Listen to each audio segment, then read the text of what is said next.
In a series of tweets, the Progressive Congresswoman called on the Senate to force a vote on the bill, despite Joe Manchin's continued opposition. For your great work, your great words. Speaker, again, thank you for being here today and for being here all along with us.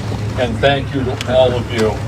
It is amazing to me where we are today. We talked about this picture that is so alarming just to look at. But I remember being here the day after and seeing cars that were overturned by the wind that was created from this fire. A motorcycle and a car in the middle of this park. I have a picture of a metal garage door that's 30 feet up in the air, stuck in a tree at the other end of this park. You have built back better. We have built back better. And my hat is off to all of you for everything that you've been through and everything that you've done. So thank you and congratulations. I'd like to ask the press if they have any questions on hold on. And thanking all of you for what you have done. We're talking about tens of billions of dollars here, $7 billion there. I want you to know that this is all paid for by making sure the wealthiest and corporate America pay their fair share.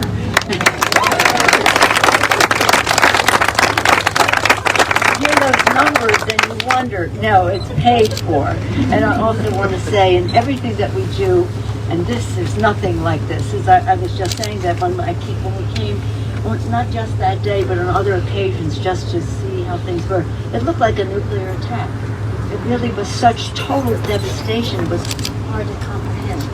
So to see you take the path because of your mobilization, your collaboration with each other, from survival to success to transformation, just a path that is so excellent. And again, congratulations to you, and thank you for being a model to the nation. I hope the press questions will be on this subject that we came to talk about today.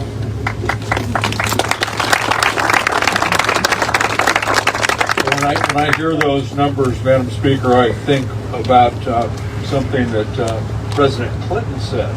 And I know we all had critics talk about spending all this money, but it was President Clinton who pointed out that anyone who says you can't solve a problem by throwing money at it is talking about somebody else's problem. You know how important that funding was. When the disaster relief came from the federal government to help our city, our county, our state, and all the people affected, you know how important that money was, and you know how important this funding is going to be to ensure that we don't have to relive this in the future. No. Press? Not me. Yes, sir. Ariel, You have to speak up. Ariel with the Record Being Lake County. The national press and NBC News just last week talked about the Build Back Better agenda and the fact that it's been shelved and pushed onto like maybe the spring or March. So what are the likelihood or the chances that that this legislation will actually move forward and not be sort of pushed or forgotten about as so many others have in the past? Well, I'm confident that it's going to pass. When that happens, we're negotiating it now, working on it now. There's been some changes made that make it more acceptable to those who have concerns, and I think the bill will pass. And if you have anything to add to that, it's an important piece of legislation. It's a large piece of legislation, and it takes time to work it through the system. There's a math problem that's associated with Build Back Better, and that is we do not have a majority in the U.S. Senate. It's a 50-50 tie, and it makes it tougher to get tough bills passed. I thank you for your question. Yesterday, the president made a statement that was very... Programs included are more far-sighted than the stimulus checks initiatives that the Democrats may look to make permanent in the future. The only issue for the president is that he has yet to convince all of his party's senators to support the package, vital in a Senate with the 50-50 split between. Now, unless Biden and his team can convince Senator Joe Manchin and Senator Chris Sinema to vote for the Build Back Better bill, the expanded child tax credit will expire at the end of the month, and trillions of dollars of investment will be lost. Now, economists report that claims for unemployment benefits dropped to the lowest level in decades last week. However, that statistic is getting skewed by crisis-era labor distortions. There were 184,000 initial claims.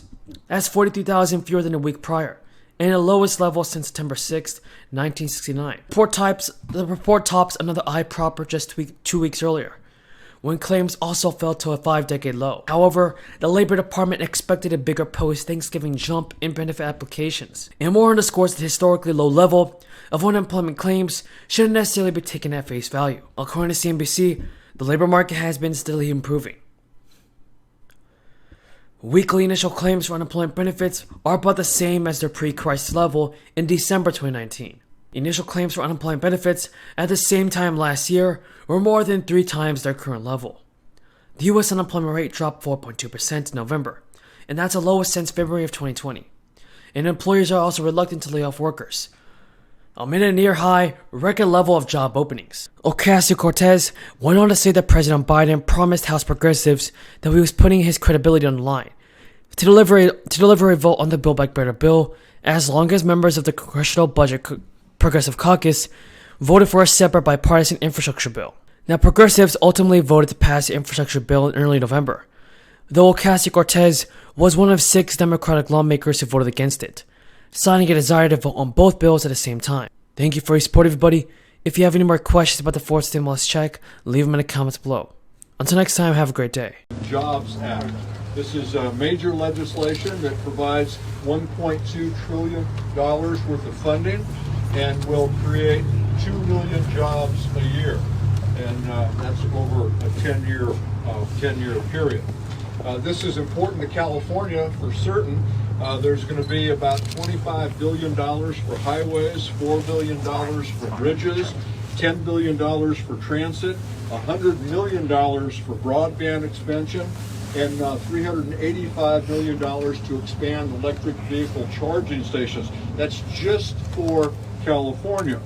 And we're here today to focus on an aspect that is critically important for the country, for the state, and most certainly our area, and that's the wildfire mitigation and forest health component. $7.5 billion in investment to ensure that our communities are safer. This is money for federal firefighters to make sure they finally get a living wage. It's funding to convert part-time firefighters to year-round firefighters, for hazardous fuels mitigation, for prescribed burns, for fuel breaks, for community wildfire defense programs, fire detection equipment, radio inoperability, and reverse 911.